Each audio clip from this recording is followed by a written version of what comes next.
Assalamualaikum warahmatullahi wabarakatuh. Salam sejahtera buat kita semua. Baiklah, sebelum belajar, marilah kita berdoa dahulu agar Allah selalu melimpahkan kesehatan dan kecerdasan buat kalian semua. Kali ini kita akan belajar PKLH, Pendidikan Kebersihan dan Lingkungan Hidup, bersama Bu Wiwi. Apa kabar anak-anak semua? Apakah kalian dalam keadaan sehat bersama keluarga di rumah? Ibu doakan ya, semua selalu sehat dan dijauhkan dari penyakit. Baiklah, kali ini kita akan mempelajari bab 5, Lingkungan Kotaku. KD 3.5 menjelaskan sejarah Kota Balikpapan dan pembagian wilayah beserta moto, ikon, dan semboyan Kota Balikpapan. KD 3.6 menjelaskan jenis-jenis lingkungan dan cara menjaga kebersihan lingkungan.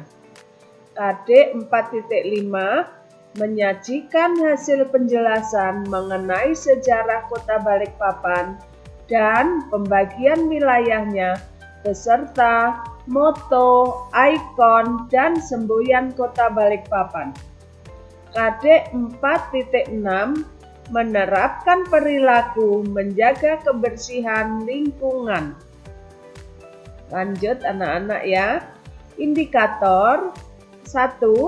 Mampu menjelaskan sejarah dan pembagian wilayah di Kota Balikpapan. 2. Mampu menjelaskan moto, ikon, dan semboyan Kota Balikpapan. 3. Mampu menjelaskan jenis-jenis lingkungan. 4. Mampu menerapkan perilaku menjaga kebersihan lingkungan dalam kehidupan sehari-hari. Yang ke-1, sejarah Kota Balikpapan. Hari jadi Kota Balikpapan pada tanggal 10 Februari 1987.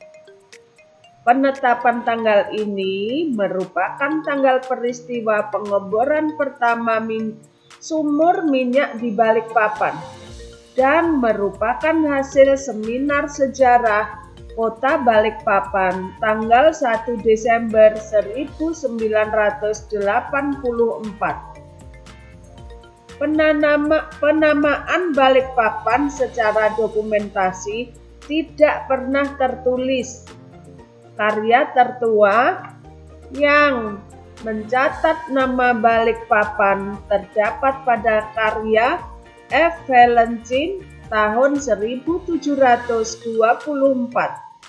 yang menyebutkan terdapat sebuah desa bernama Balikpapan di daerah hulu sungai di sebuah teluk sekitar 3 mil dari pantai.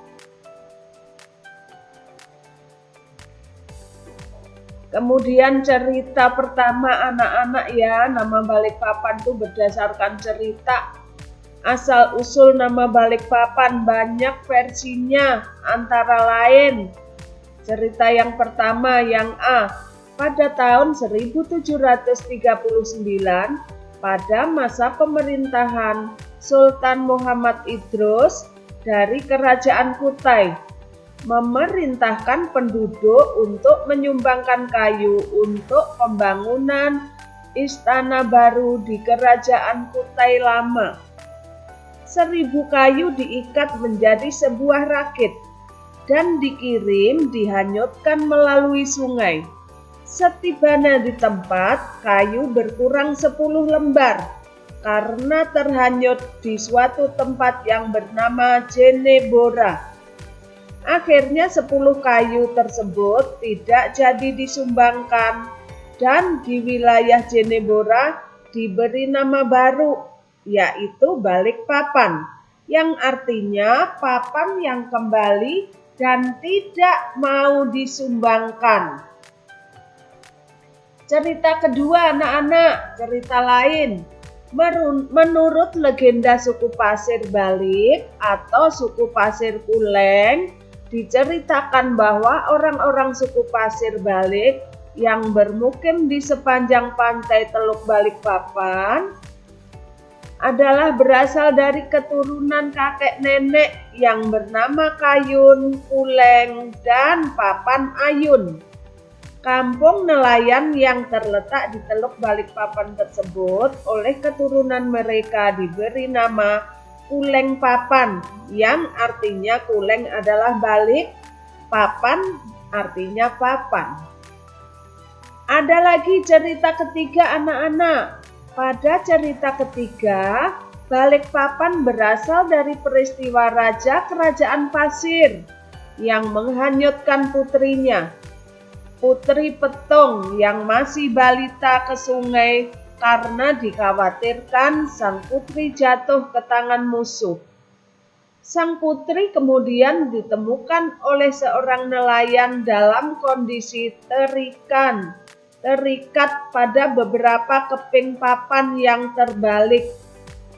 Maka dibuatlah nama daerah ini Balikpapan.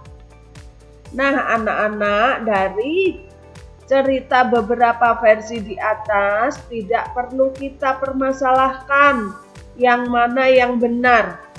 Yang sudah pasti hari jadi kota Balikpapan ditentukan pada tanggal 10 Februari 1987. Penetapan tanggal ini merupakan tanggal peristiwa pengeboran pertama sumur minyak di Balikpapan dan merupakan hasil seminar sejarah Kota Balikpapan tanggal 1 Desember 1984. Setelah mengamati lingkungan sekitar, maka kalian harus mampu menjelaskan lingkungan tempat tinggal dengan benar. Ya.